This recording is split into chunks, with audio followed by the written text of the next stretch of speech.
Hey everyone, Matron here, bringing you another StarCraft 2 commentary, this time a third game between Obsidian, the green Zerg, and his opponent Kodak, changing its color once again to teal, spawning as the Protoss player in the southern position of Xel'Naga Caverns here. Obsidian spawning in the northern position. Cast a few games with them already, pretty competitive games. They're both about 2,500 on the Diamond ladder, so just under that Masters League. And found these two players in the Reddit chat channel. Really encourage you, if you are a fan of StarCraft, to check out the reddit.com/r/StarCraft. It's a great StarCraft community, a little bit different than Team Liquid, but if you enjoy that, you'll definitely enjoy Reddit.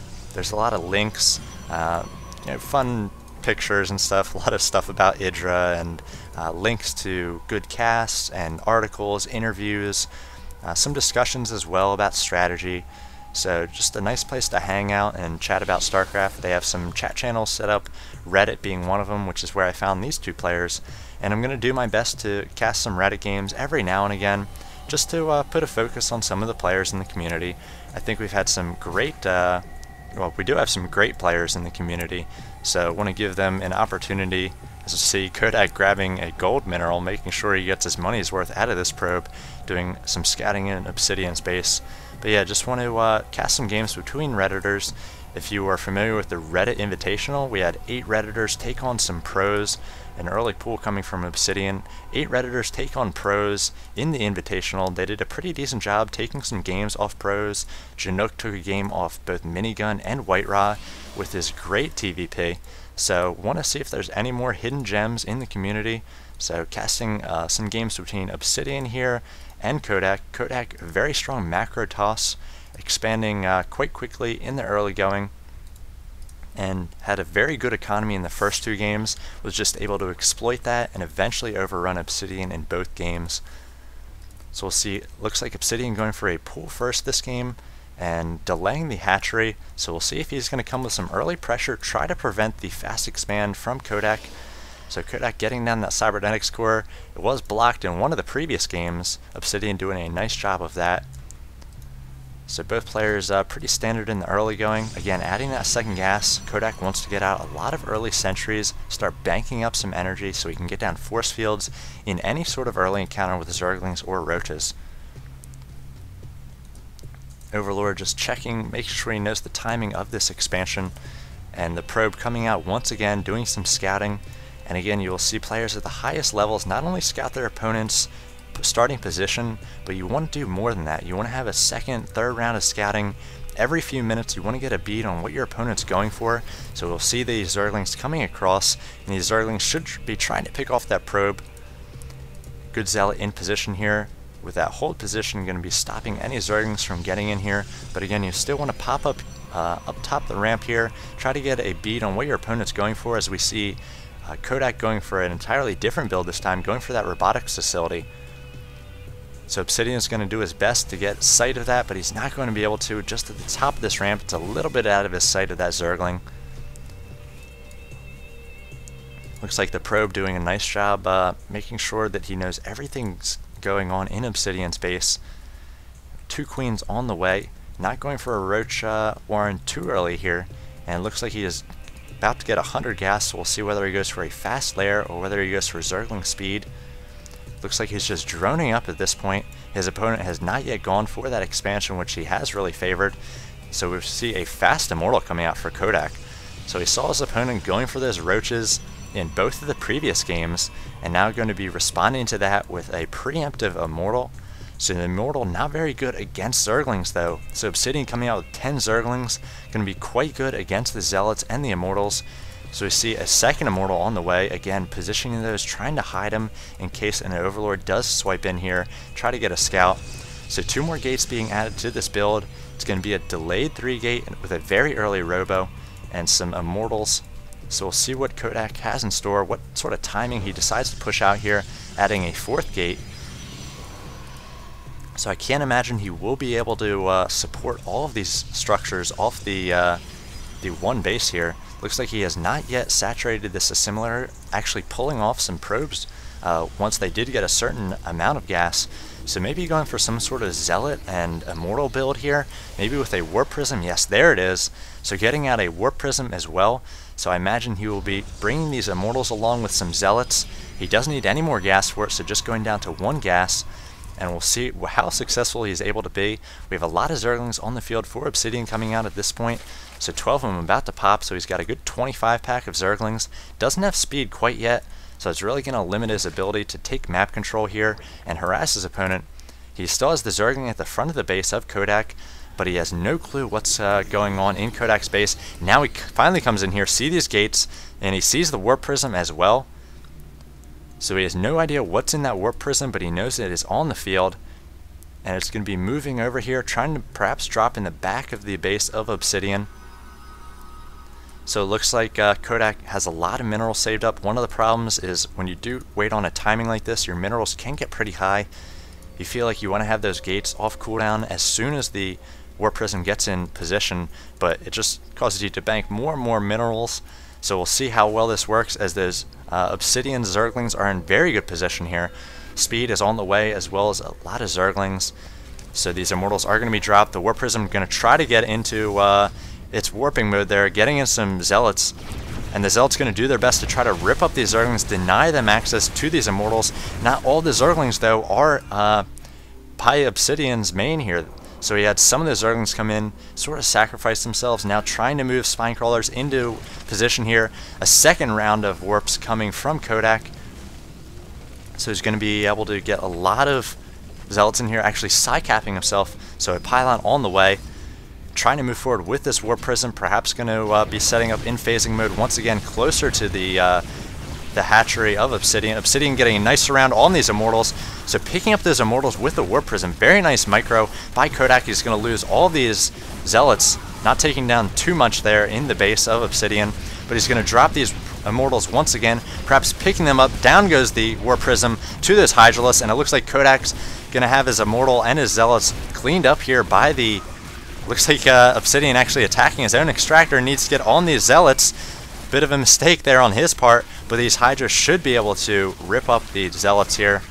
And not much of a counter or a follow-up coming from Kodak. He's going to have to macro up best he can, get some Stalkers up in his base.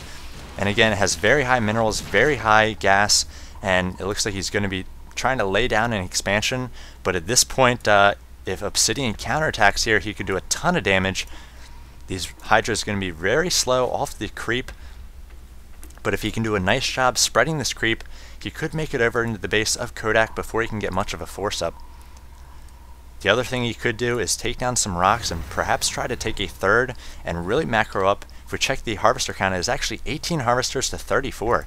So the lack of harvesters for Obsidian is a little bit concerning at this point. He had to come out with a lot of Zerglings, but he really needs to drone up. Going to try to prevent this expansion, and Kodak just going to allow that to tank some damage. Now going to try to make his way up into the main. There's no wall off there from the Zealot, and now making his way into the probes of Kodak. Kodak is ahead though. He's got 35 probes, so he can afford to lose a few of them.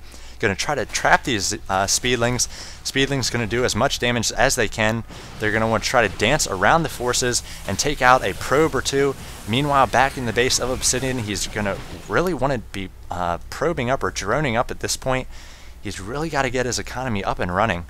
He is able to fend off the early timing attack of Kodak.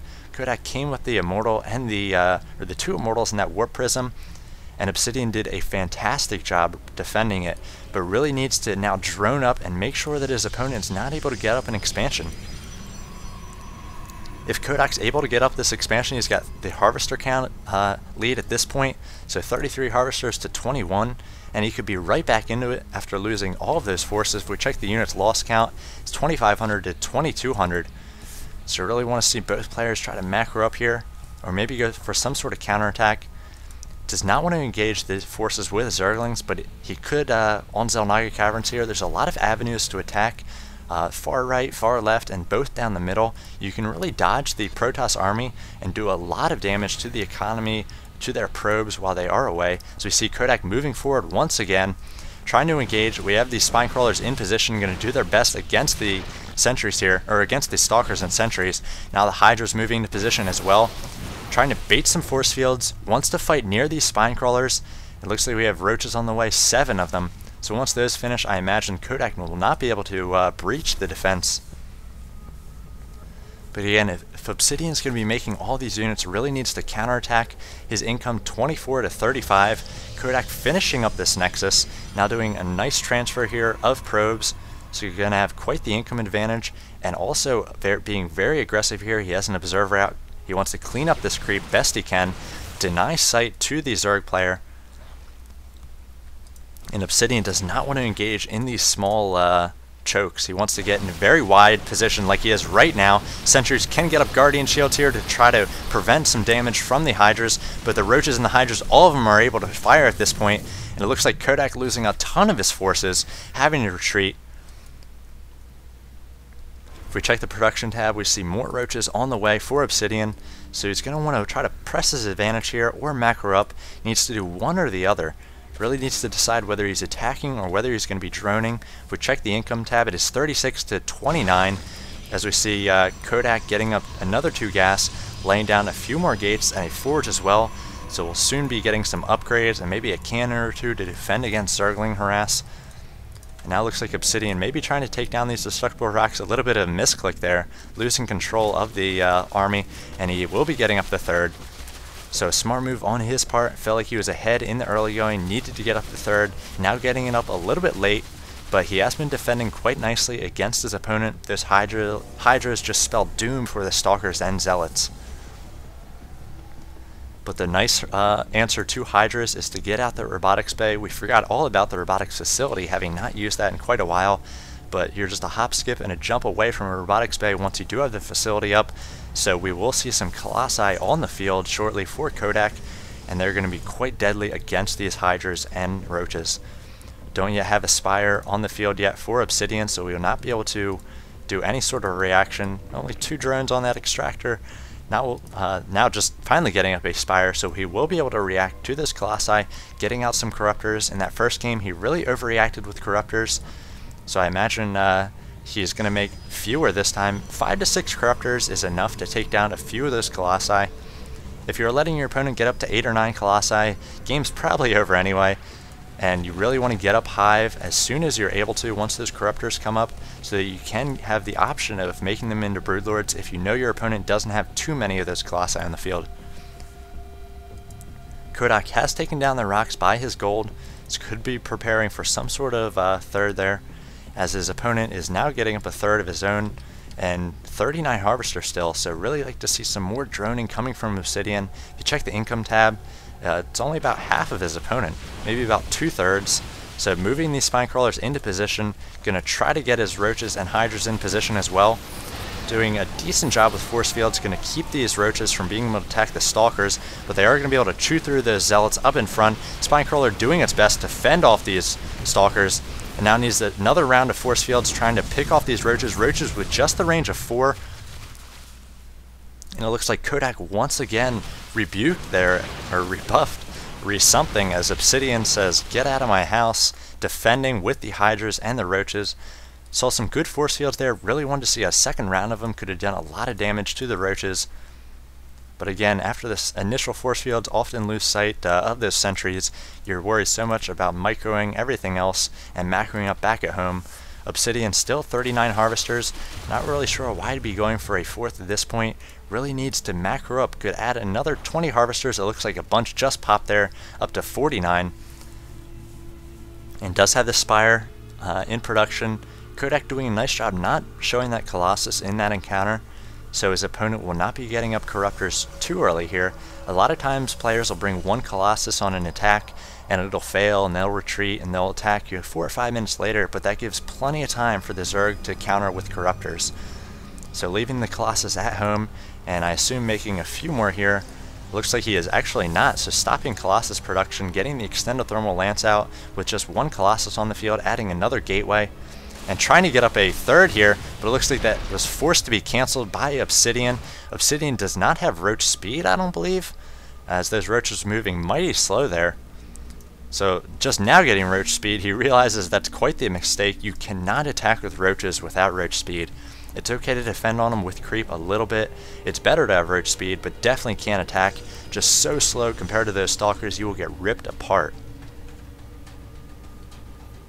So now we see roach speed on the way as well as a few corruptors, baiting a few force fields, one force field there from Kodak. If we check the income tab, it is 51 to 49, so both even. But Kodak, once he gets this gold up and running, will have quite the advantage. And I believe Obsidian really wants to deny that gold. His opponent was able to get up quite the macro advantage on him in the first 2 games, and then Kodak's macro was just very good. If we check the APM of both players, again hovering around 100 for the most part throughout the entire game. So without spamming at the start, pretty decent APM. It looks like we have a Twilight Council as well as a few photon cannons to defend against this third. Now moving into position with these Stalkers, trying to pick off a third hatchery for Obsidian. Some nice force fields there are going to really prevent the Roaches and Hydras from getting in position. So able to take down a number of the Roaches and really want to try to focus down these Corruptors so they stop doing damage to the Colossus. Stalkers now taking on these Roaches and Hydras could use a second round of force fields from these sentries. And it looks like the macro of the Stalkers might be able to take down the Roaches, but Kodak feeling a little bit apprehensive about his chances, trying to pull back here. Roach speed has finished, so the Roach is going to be able to try to pick off a few more Stalkers. If we check the army tab, 2,500 to 1,600. So if Obsidian was able to macro up quite a bit here, as we see, it does have some Roaches coming, he could push out and apply some pressure, but again, a very defensive player, and that can be good for Zerg if they're able to get up a number of bases, get up to tier 3, but at this point he has not yet sniffed a hive. Does not even have an infestation pit down quite yet, and it looks like Blink on the way for the Protoss player. So really favoring those Stalkers is Kodak, being quite annoying every few minutes, poking in, really limiting the number of Roaches and Hydras that his opponent has, forcing the Zerg player to use more larvae on units, so preventing him from droning up. And it looks like Obsidian going to take some free units here, as he knows that Kodak does not have quite as many Stalkers as he would like. Those Hydras ripping apart all of those probes. So if we check the unit count, down to 32 probes compared to 48 drones. So in comes this Colossus, and the Corruptor is going to do their best, need to get corruption on this Colossus. And now those Zerg units losing a lot of units here, trying to retreat away from the Protoss army. If we check the army tab, 2,500 to 2,100, but he does have this Colossus out on the field, able to rip apart the Roaches and the Hydras, doing his best to focus it down. It does go down, and I imagine Kodak now, these Stalkers are going to go down to the Roaches. Roaches with +2 attack, Hydras the same, doing 14 damage every 0.83 seconds. Now Obsidian really macroing up. He's got a lot more Roaches coming, and now going to be trying to take on this third. Kodak doing his best to just try to kite and distract the units of Obsidian. Obsidian going for that Nexus, he knows he wants it though, and Kodak giving the GG. Wow, so a nice game there from Obsidian. He was able to come back after losing 2 straight against Kodak and really put his mark on this series and take a game here from the strong macro Zerg. So thanks for watching this one. You guys take care.